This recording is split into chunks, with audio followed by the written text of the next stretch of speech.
which is a federal program, and to federally qualified health centers. So the vaccination effort really is expanding in a robust fashion. For example, next week, I think the total increase in Johnson & Johnson is 26,600. It's about 14,000 or so more Pfizer.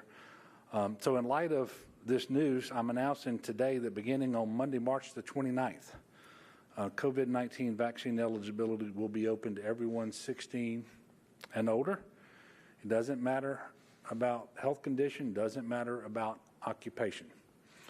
16 years and older will be the determining factor for eligibility. This is welcome news. It's a little bit of a surprise to get here as soon as we did. We knew that we were getting close, and we had signaled that, but we didn't know we would be here when we, actually Monday, when we started the week. As you know, our goal has always been to get as many shots in arms as possible and to use every dose as it arrives, or at least within that week. A shot sitting on a shelf or in a freezer is not doing anything to help us end the pandemic. Since the beginning of the vaccine process, our weekly allocations from the federal government have more than doubled, and that is why we feel confident that we're ready for this next step. You may remember that a couple of weeks ago, the President announced that he wanted us to take this step by May the 1st. I told you that I thought we would beat that. I didn't realize that we would be doing it quite this soon, however. As we get closer to Monday, when all this will go into effect, I'm asking people to be patient with the enrolled providers as they make their appointments available. They have been just tremendous partners with us, and their efforts have been Herculean to make sure that people are able to schedule appointments and actually receive their vaccine doses. And they are working as fast as they can every week to to adapt to changes on the ground and so forth. Just as a reminder, while we have opened eligibility starting Monday to everyone 16 and above, only the Pfizer vaccine is currently approved for ages 16 and 17. 18 and above is approved for Pfizer, for Moderna, and for Johnson & Johnson. Also, you must make an appointment, and at the time you make the appointment, you will know which vaccine is being administered. And so you need to pay attention to that, especially if you are 16 or 17 years old. We're asking you to go to covidvaccine.la.gov, and that's where you will get the list of all of the enrolled providers, the vaccine locations in your parish or in any parish that you might want to go to. You'll have access to phone numbers, you're going to have access to email and so forth. I want to make sure that everybody understands that all three vaccines are safe, all three vaccines are effective, and that in the in the not too distant future, I should say, we're going to have enough doses for everybody who wants one. What we need to do is make sure that everybody wants one. Because doses in and of themselves do nothing to end the pandemic, but vaccinations will. And so that turns on having the doses, making them available in the right locations, making them accessible, and then making sure that we're doing the outreach necessary so that people feel confident about being vaccinated. We do remain in a race, obviously, against time and against the variants, principally the UK variant, the B117, that is present in Louisiana and elsewhere around the country, and one that is growing in its prevalence and is still expected to become the predominant strain of the virus in circulation soon. And as we have been telling you, it is more transmissible, but it also is more violent. And so we're in a race against that. We need people to continue to do what they can to slow transmission by wearing masks and by distancing, but also by getting that vaccine as soon as they are eligible with whichever vaccine is available to them first. So come Monday, nobody needs to ask the question as to whether they are eligible. They just need to know their age. If they are 16 and older, they are eligible. So please work with one of our providers, get an appointment, help end this pandemic, protect yourself, protect your loved ones, and be part of the effort to bring back Louisiana. Last week, I announced our statewide grassroots effort to meet people where they are, to break down barriers, to engage in this outreach on a comprehensive level, and to ensure that people have meaningful opportunities to get the vaccine. Since then, more than 300 people have volunteered to help us, and I'm looking forward to their efforts. If you would still like to join us in this effort, and we certainly hope that you will, if you have something to offer, please visit lava.dhh.louisiana.gov. That is lava.dhh.louisiana.gov. Dr. Cantor's going to have some more information in a moment about the pilot programs that we announced that are upcoming. On today's report with respect to COVID, we're reporting 524 new cases on 17,423 new tests. Sadly, we are reporting 19 deaths. I got excited. I mean, this will kind of tell you where we are. Yesterday, I think we reported 7. And just to be in the single digits, I felt good about that. Today, we're reporting 19 new deaths. And, of course, 1 is too many. But we're now at 10,056 deaths since the start of the pandemic here in Louisiana. It is a hard number to swallow. And as we've mentioned before, you know, those aren't just numbers. Those are people. Those are Louisianans. Those are brothers and sisters and mothers and fathers and grandparents and grandchildren and aunts and uncles. They're our co-workers, our friends, church members, all of those sorts of things. So let's certainly remember that. And let's dedicate ourselves again to making sure that going forward, as few people die from COVID as possible. There are currently 413 people hospitalized across the state of Louisiana. That's up by 9. You know, we since January the 8th, we're on a very steady decline downward. We've certainly plateaued recently over the last 7 to 10 days in our hospitalizations, again up today by 9. It would be really great to get backwards on a downward trajectory again. 75 of those 413 patients are on mechanical ventilators. That is up 1 since yesterday. Statewide positivity is hanging steady at right at 2.8%. That number is certainly better than it was in early January when it was close to 15%. For the past few weeks, we've been praising our low case numbers and hospitalizations. And certainly, I would much rather report the numbers we're reporting now than we were reporting several weeks ago. We have had positive trends. But the entire picture, unfortunately, isn't so rosy. We've been telling you for the last couple of weeks about some alarming indicators coming out of the southwest region of Louisiana, Region 5. And I can tell you that it has the highest positivity in the state right now. Positivity meaning the percentage of tests yielding a positive result has increased over the week from 6.6% to 11.9%, so almost doubling. Secondly, over the last month, they are up in hospitalizations.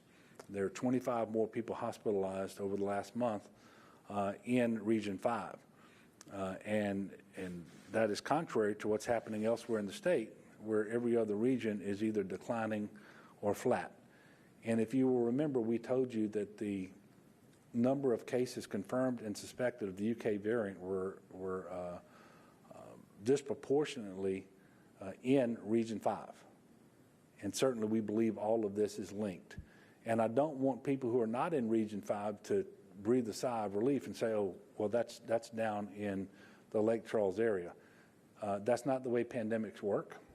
And so we know that this variant is everywhere, and we know that it's going to be growing in prevalence everywhere, and we need people to be vigilant. For more on this, as well as Bring Back Louisiana, the campaign that we talked about last week, and to address whatever questions you have. I'm going to turn it over to Dr. Cantor, and then I'll be back up with you in just a minute.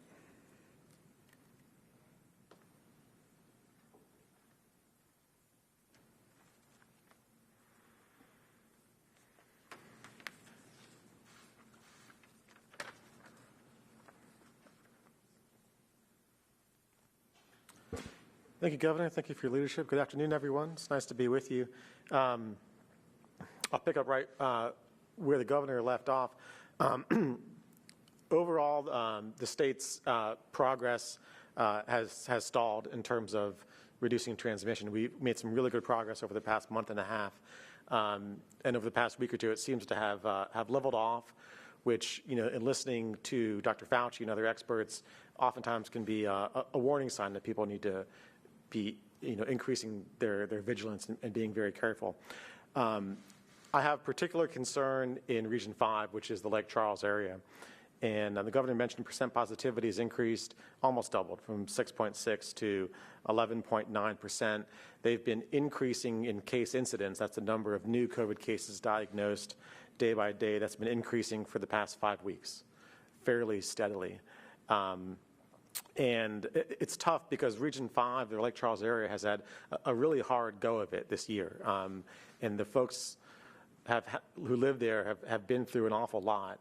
And COVID probably isn't top of mind for a lot of people that are trying to repatriate there and rebuild their homes and lives. And I think we all understand that. But with the numbers we're seeing now, with the transmission that's occurring in that area, I'm going to make a specific ask to folks who live in the Region 5 area to focus the next few weeks on remaining as vigilant as possible, masking, distancing, and now get vaccinated. Very, very thankful that as of this coming Monday, every adult, every 16-year-old and above in Louisiana will be eligible to get vaccinated. This is a great milestone that we are approaching. Really tremendous milestone, and that we can do it this early really is very fortuitous to us, that we have enough doses coming our way to be able to enable that. We just got to make sure that we capitalize on that. So people need to get vaccinated.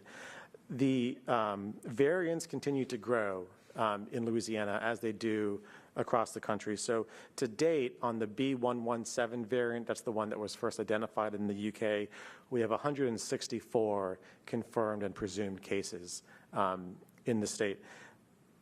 96 of those 164 are in the Region 5 area, in the Lake Charles area. We know, and we've talked about this many times, because the U.S. just doesn't do a whole lot of genomic sequencing, we know that when you have 164 cases, that's truly tip of the iceberg, and there's many, many more there that you just haven't formally identified yet. The CDC estimates that of every COVID virus circulating in Louisiana, right now 3.5% are the B117 or UK variant. That's up a little bit from the week prior. This data, what the CDC puts out, is on a couple-week lag. So it's as of a couple weeks ago.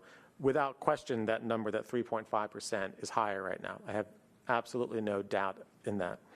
To compare with our neighbors, Texas is at 7.1% and Florida is at 13.2%. We're at risk of getting there if we don't continue to mask and distance. Also, if we don't get the vaccine out as quick as we have the opportunity to do so. In some of the other variants of concern, we still have no identified cases in Louisiana. So of the B1351 variant, that's the South African variant, it has been identified in 27 states, comprising 219 cases, none of which are in Louisiana. The closest to us are Texas, Florida, Georgia, North and South Carolina, Tennessee, and now Mississippi has a case as well. That's new this week. For the P1 variant, that's the Brazilian variant, we also have no identified cases in Louisiana. It has been identified in 18 states, the closest to us being Texas, Oklahoma, Florida, and Georgia. Particularly with this B117, the UK variant, We know it is more transmissible, perhaps 50% more transmissible. We know it's more virulent, meaning it's more likely to make somebody sick enough to be hospitalized. And we know it's going to continue to spread. So Lake Charles area is clearly on the leading edge of this for the state. But as the governor said, it's not isolated to Lake Charles.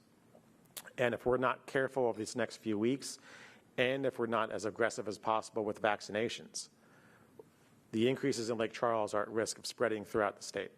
So this is a warning sign to us right now that we've got to double down our efforts, both in mitigating measures, masking and distancing, and in getting the vaccine out as quickly and equitably as possible. I am very encouraged that supply is increasing substantially next week, and we have reason to believe that it will continue to do so going forward. So for next week's allocations from the federal government, and this will be week 16 of the vaccine rollout series. So it is pretty remarkable. By week 16, we're able to expand eligibility to every adult in Louisiana. We will be getting 77,220 doses of Pfizer. That's an increase of 15,210 from this current week. We'll be getting 45,000 doses of Moderna. That's a flat number from this current week. We'll be getting 26,600 doses of Johnson & Johnson. That's a substantial increase from the 5,000 or so doses we got this current week, giving a total state allocation proper of 148,820 first doses. Additionally to that, this week we are completing a clawback of 32,010 doses that we initially diverted to the long-term care program that they're not going to end up using. So those will be added to our in-state allocation as well. These doses put us in a really good position and certainly enable us to expand eligibility as of Monday. With full eligibility on Monday, folks need to know that this is our time. No one needs to ask themselves if they're eligible. No one needs to parse the list of essential workers and see if they qualify or not. No one has to talk to their doctor and see if they have one of the eligible conditions. Anyone 16 years of age in Louisiana and older as of Monday is going to be eligible to go get vaccinated, get in line, get an appointment. We have sufficient supply, and now it's on all of us to make sure that that happens, to make sure that we capitalize on that opportunity. Looking ahead, there's going to be more work to do on outreach, and I'll talk about that in a second. One thing I'm happy to announce is that we'll be putting out some more granular information on the dashboard, the LDH COVID and the COVID vaccine dashboard tomorrow. You'll be able to go on the dashboard and see demographic and vaccine administration data by census tract, which is a very granular marking. It's a smaller, it's a more granular entity than zip codes are. So for each census tract in the state, you'll be able to look at how many doses have been administered, how many series have been completed, and you'll be able to see that based on key demographic items like race. We are going to be using this data to guide where outreach effort has to happen, where we put our resources. And that brings me to the Bring Back Louisiana campaign, which I'm so very excited about, because this is how we're going to connect vaccine to every corner of the state, particularly corners that need it most, by virtue of social vulnerability or by virtue of not having enough people vaccinated already. We'll be looking at this data very closely. I'm very excited to announce right now the first 9 pilot sites of the Bring Back Louisiana campaign. They will be in the following zip codes. In Region 1, they'll be in the 70127 zip code in New Orleans East. In Region 2, in the 70807 zip code in East Baton Rouge. In Region 3, in the 70353 zip code in Terrebonne. In Region 4, in the 70582 zip code of St. Martin. In Region 5, in the 70668 zip code of Calcasieu. In Region 6, in the 71302 zip code in Rapides. In Region 7, in the 71107 zip code of Cato. In Region 8, in the 71241 zip code of Union Parish. And in Region 9, in the 70431 zip code in St. Tammany. These zip codes were selected by virtue of social vulnerability and particular need and progress in vaccinations. They cover both urban areas and rural and farm communities. And this is just the beginning of the Bring Back Louisiana campaign. Outreaching these zip codes will start next week, and then the campaign launches fully thereafter. Again, just the beginning, but very, very excited. This is a novel campaign. It's something that Louisiana is leading on, and it's marrying direct outreach, both canvassing and phone calls, with local community-based organizations, with targeted vaccine events. And again, we're going to be looking to this campaign to really connect people with vaccine in the areas of the state that need it most. Looking ahead, I want to say a couple comments about the Easter holidays and springtime and you know, what we can and probably shouldn't do in the weeks and month or two ahead. I think slowly we're going to see life get back to normal, but there are some things that we have to do, and we have to be very, very cautious in that. Let me start with what you can do when you get vaccinated. And it's more than just getting a free donut. So when you can get vaccinated, you can visit with other fully vaccinated people indoors in a private setting without masking and distancing. That means with your family, with close friends. If every person in that small private group is fully vaccinated, we mean 14 days out from their series completion, then that gathering can happen without masking and distancing, can safely happen without masking and distancing. You can visit with unvaccinated individuals from one additional household if everyone else in that gathering, that private gathering, is fully vaccinated safely without masking and distancing. And you can refrain from quarantining following an exposure to someone else who has COVID if you're fully vaccinated and you have no symptoms. So if families are asking themselves how they can celebrate the Easter holiday safely, how can they have a dinner with family safely, how can they boil crawfish safely, the answer right now is go get vaccinated. For yourself, go get vaccinated. For your friends and family, go get vaccinated. That is the ticket to be able to have these gatherings safely. I have to say that because there is still transmission occurring, and I'll note that in the state, there are currently 9 parishes that still have the highest rank of community transmission risk, 9 in Louisiana. There still is a lot of virus circulating. You still need to wear masks and distance when you're in public settings. But when you're in private, in a small gathering of friends and family, and everyone else is fully vaccinated, you can now safely do that without masking and without distancing. A lot of people have reached out and want to help with the efforts, want to help with the Bring Back Louisiana campaign, and this is really heartening news, because this is going to be a community-wide effort. We're going to need everyone. If anyone is interested in helping, and we are eager to have volunteers, in addition to the 21 organizations that we're partnering with. If you're interested to help, you can go to covidvaccine.la.gov, and there'll be a link towards the top of that page that says, how can I volunteer? That link will take you to the Louisiana Volunteers in Action, LAVA page, which will help you enroll. We will be calling on these volunteers as we stand up outreach events and community vaccination events throughout the state of Louisiana. Let me close by making one concerted ask to people in 2 parts. And the first part is starting Monday, if you're 16 and above, go get vaccinated. Go make an appointment, get in line, and get vaccinated. And the second part of this ask is, if you've already done that, thank you. But your job is not done, because I want you to go be an ambassador to your friends and family.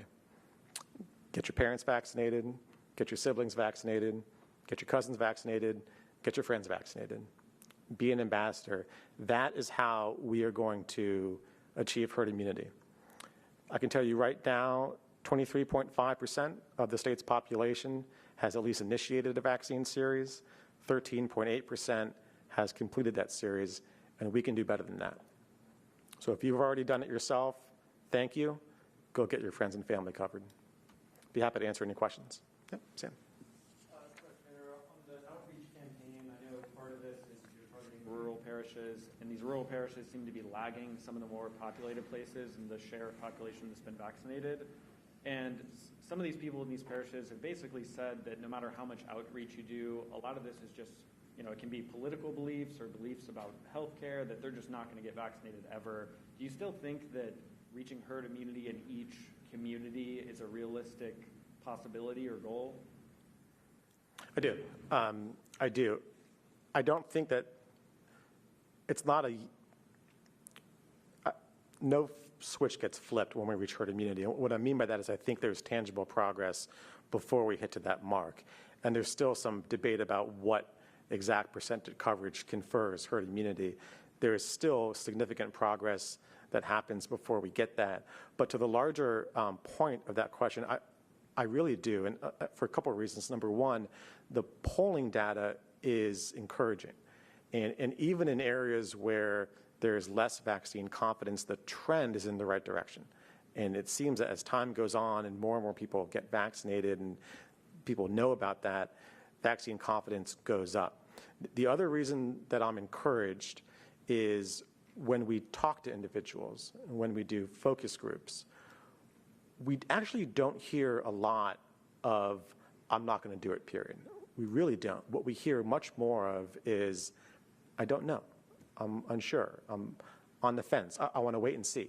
I want to talk to people, which tells us that we have an opportunity to have that conversation, that people just need to be connected with facts, need to be connected with experts, need to have an opportunity to have those questions answered. And the point of this Bring Back Louisiana campaign is to allow people that opportunity to have those questions answered. So I really am encouraged that those percentages go up.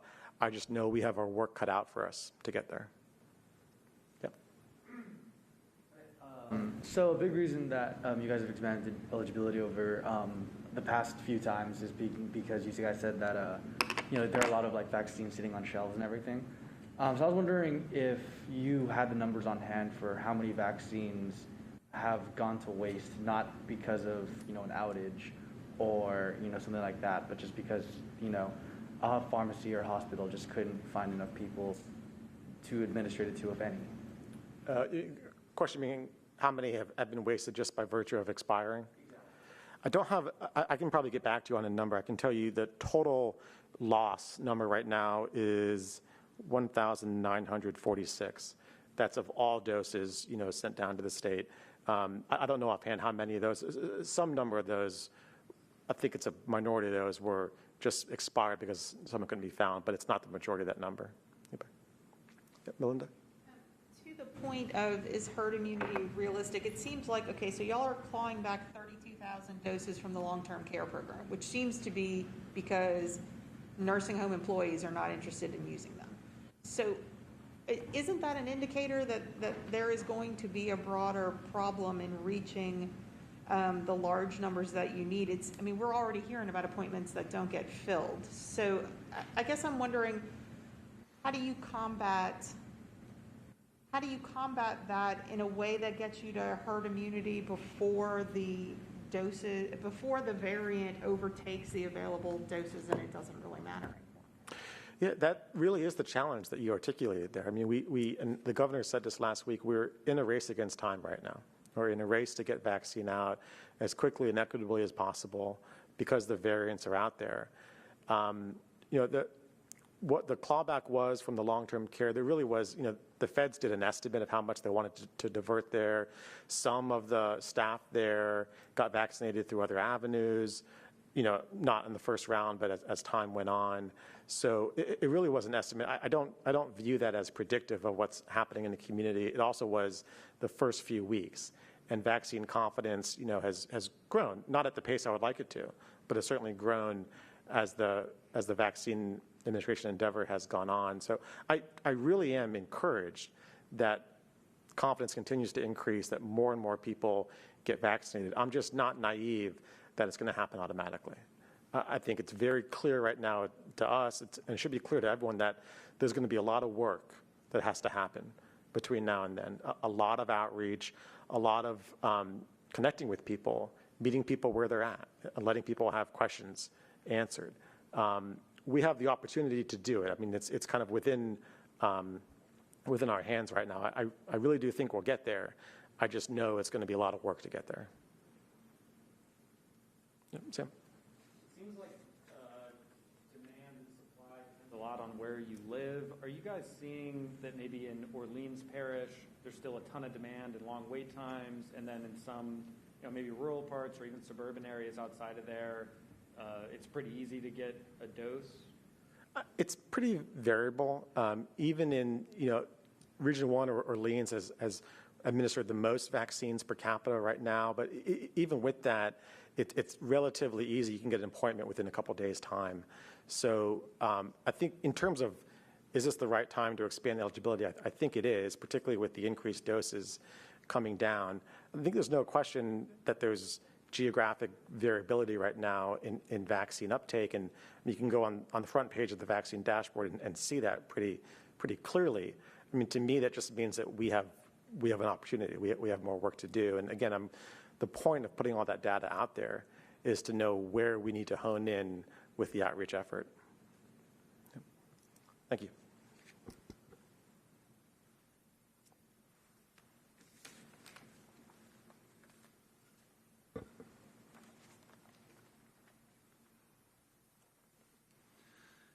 Thank you, Dr. Kenner, and I continue to appreciate your work and that of everybody at LDH and all of our partners around the state.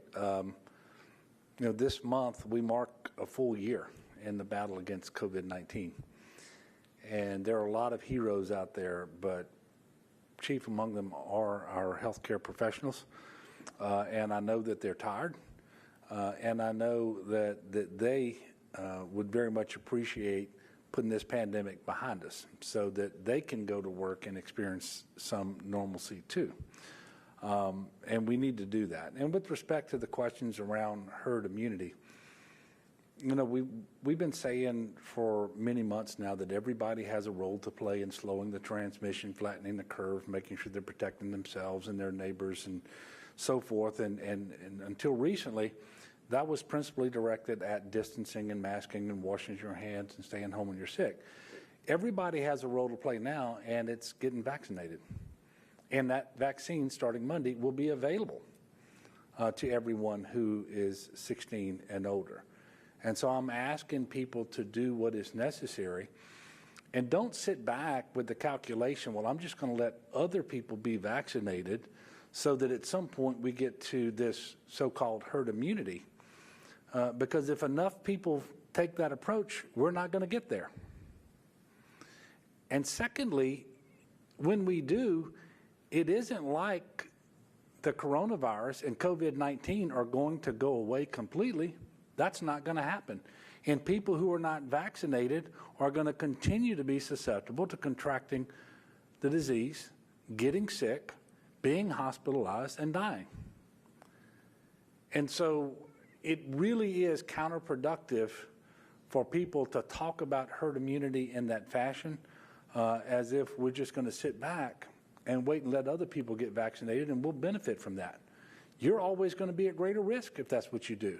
And therefore your family is going to be at greater risk if that's what you do. So we all have a role to play now. That role has changed somewhat since vaccines have been administered to the states. It is still important. If you're not in that situation that Dr. Cantor described and that the CDC has sanctioned about being in a small gathering where 100% of the people are fully vaccinated and you're able to take off your mask and not worry about social distancing, it is important that you continue to wear your mask. It's important that you continue to distance, and it's really important that you get vaccinated.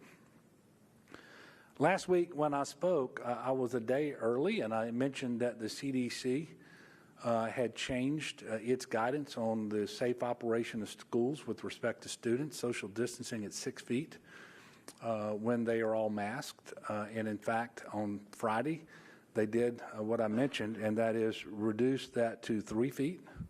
I did have the opportunity to speak to a young student at Hammond Westside Montessori School named Evan. And we had a conversation this week, and he was excited about how this represents one more step back to normalcy. And in fact, it does.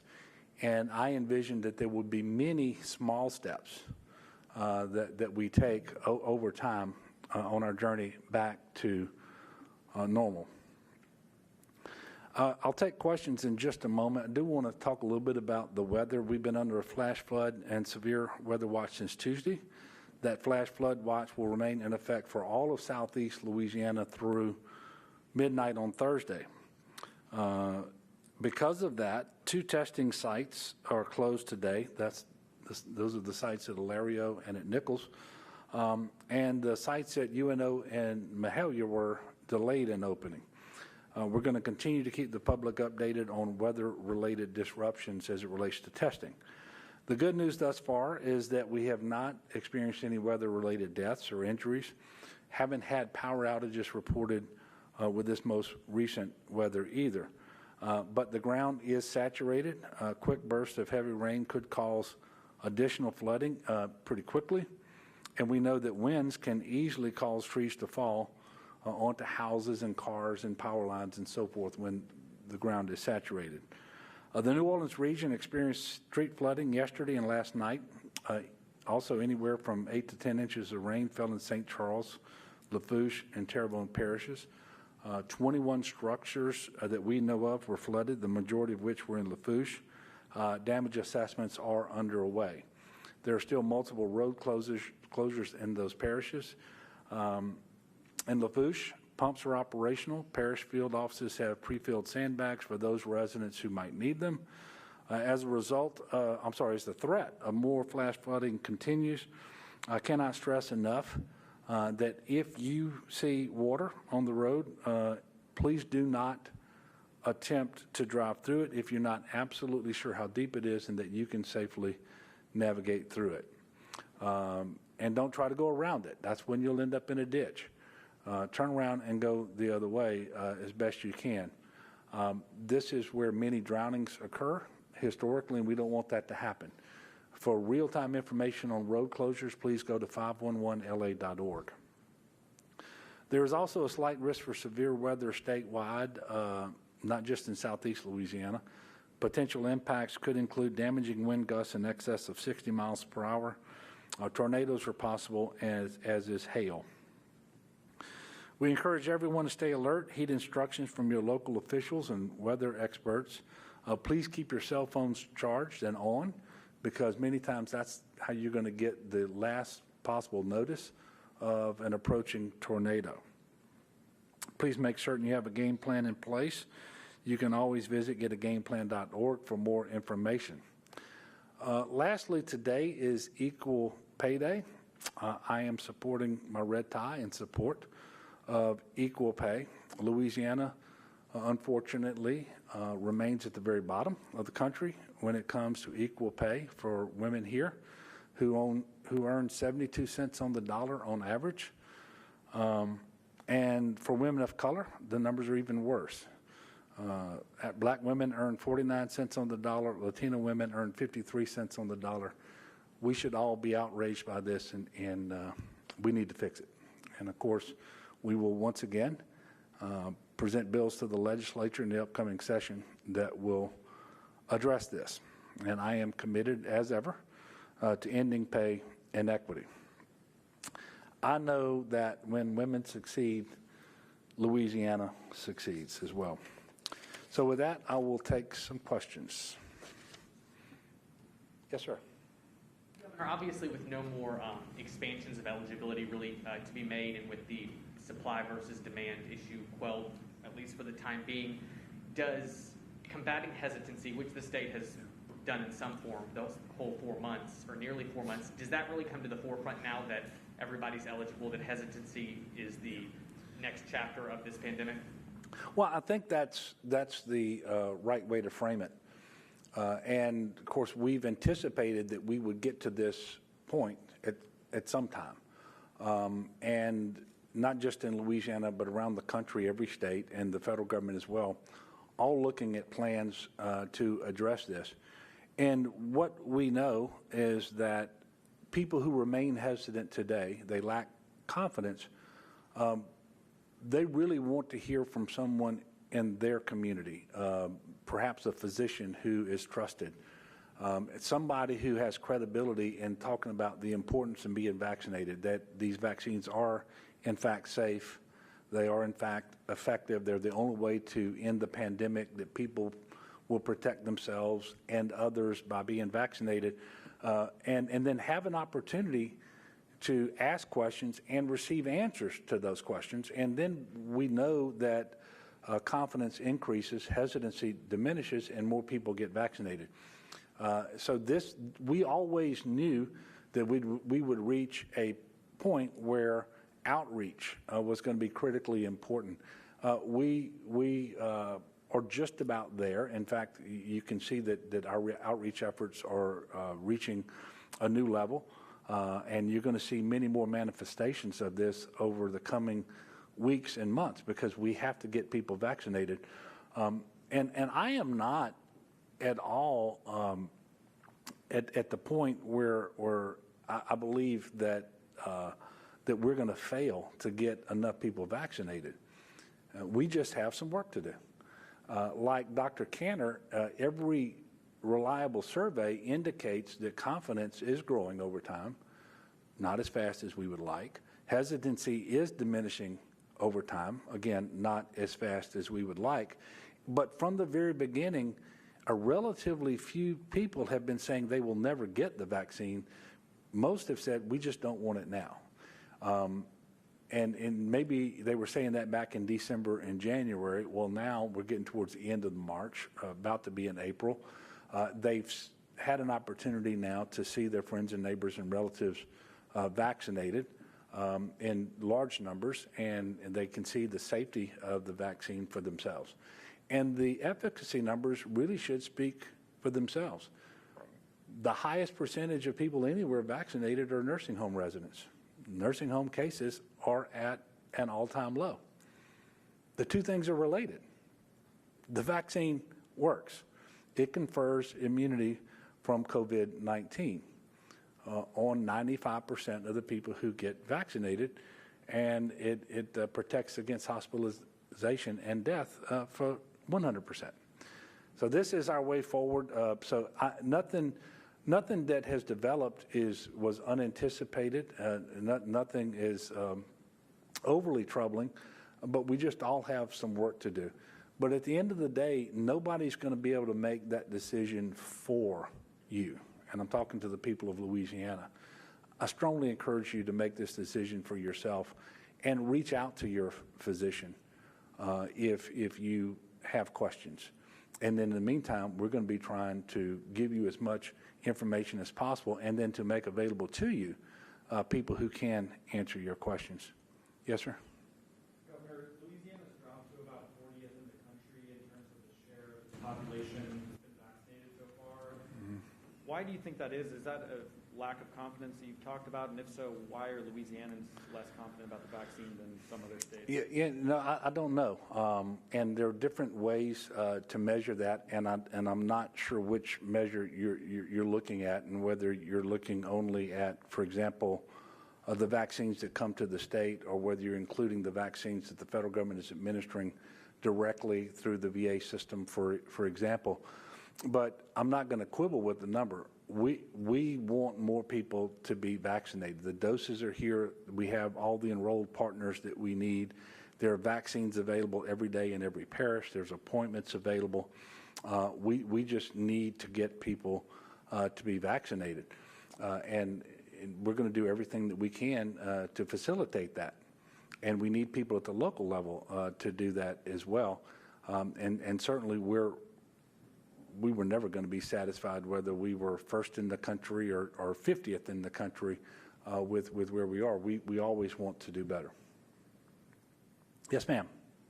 Governor, on a different subject, the Attorney General filed a lawsuit against the Biden administration over the moratorium on new oil and gas exploration on federal lands and waters. And I know you have been critical of that moratorium. Do you think a lawsuit is the appropriate way to move forward on that?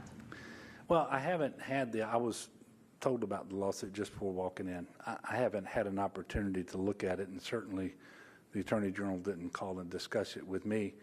In the meantime, I have been engaging in outreach to stakeholders here in Louisiana and elsewhere about the moratorium and what it means for us, especially as it relates to the Gulf.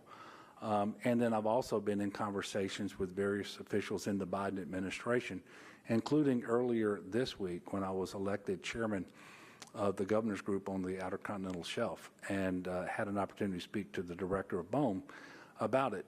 And everyone acknowledges that enough leases were stockpiled that a moratorium, a pause on leasing, is not going to be injurious to the industry or to jobs or so forth. The short-term impact would have been most heavily felt on the permitting side if the companies weren't allowed to explore for and produce oil and gas on the leases that they had. And I'm gratified to say that, and I know this because I've been talking to oil and gas CEOs and interest groups, but also to the director of BOEM this week, that those permits have started to be issued too.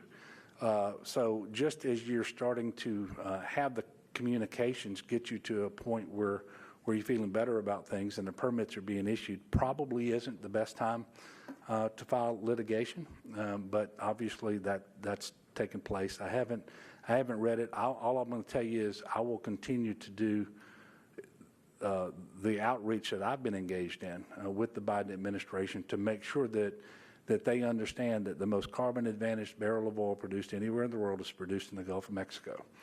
That demand for oil is inelastic, meaning it doesn't respond to changes in supply, and oil is going to be produced somewhere, and it's going to be used in our economy throughout whatever transition we have away from fossil fuels. It could be decades in the making.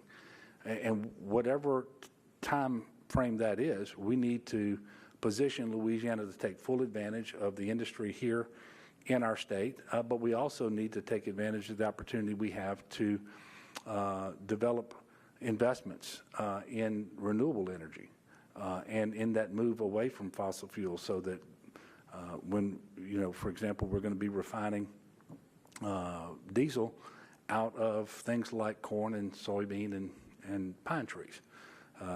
So we've got a lot of work to do.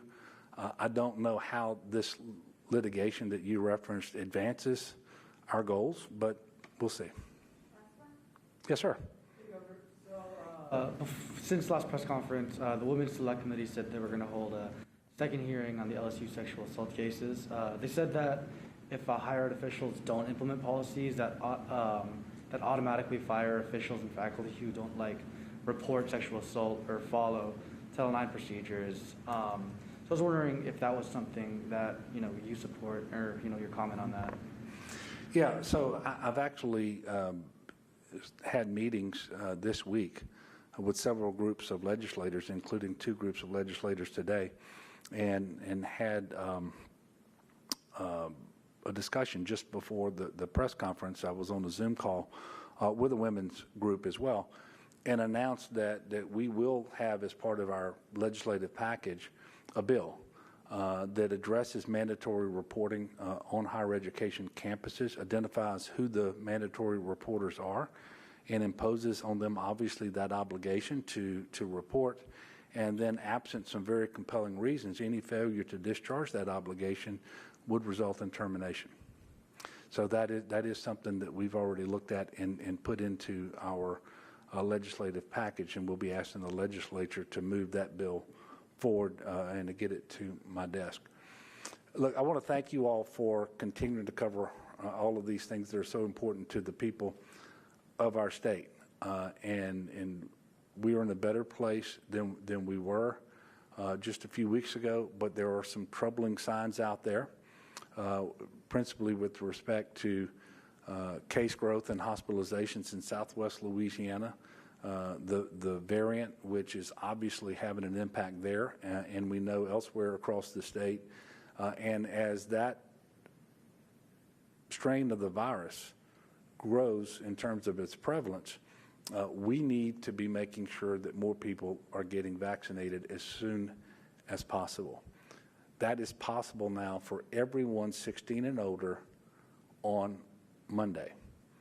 And what that means is everybody who is authorized by the FDA to receive these 3 vaccines is eligible to receive it on Monday. And we don't want to just focus on those who are newly eligible. Everybody who's been eligible from the beginning, but for whatever reason, if you haven't received your vaccine, please make your appointment. Take the first vaccine available to you, because we are in a race against time. They are all safe. They are all effective. And this is how we end the pandemic. This is how we get back to normal. So we have it within our power to do this and to do it relatively soon. And I believe that we will take advantage of it here in Louisiana. And, you know, we're going to work as hard as we can every single day to make sure that we're successful. So I would ask everybody to be mindful. Dr. Cantor mentioned this. We do have Easter coming up and Passover as well. And to the extent that you have more people gathering, whether it's in church or whether it's, you know, at people's homes, remember what happened over the Christmas period, where folks were traveling as if nothing was going on. They were gathering and having activities and so forth, weren't safe. We have an opportunity to safely gather. Just take advantage of it. And then have the peace of mind of knowing that you're doing that without just exposing yourself to the virus and to the disease, but exposing your family members or your friends or whoever else happens to be at that gathering. So let's take this all seriously. We'll do better. And we will get back to normal much sooner. And I will be able to come out here, I pray, relatively soon and announce that we've had a day without deaths. That hadn't happened since about a year ago. Look, thank you all very much, and we'll see you next week. When is that, Christina? Tuesday. We'll see you on Tuesday. Thank you. Yes, kids! And by a ready-to-learn grant from the U.S. Department of Education, the Corporation for Public Broadcasting, a private corporation funded by the American people, and by viewers like you. Thank you, Masi Cho!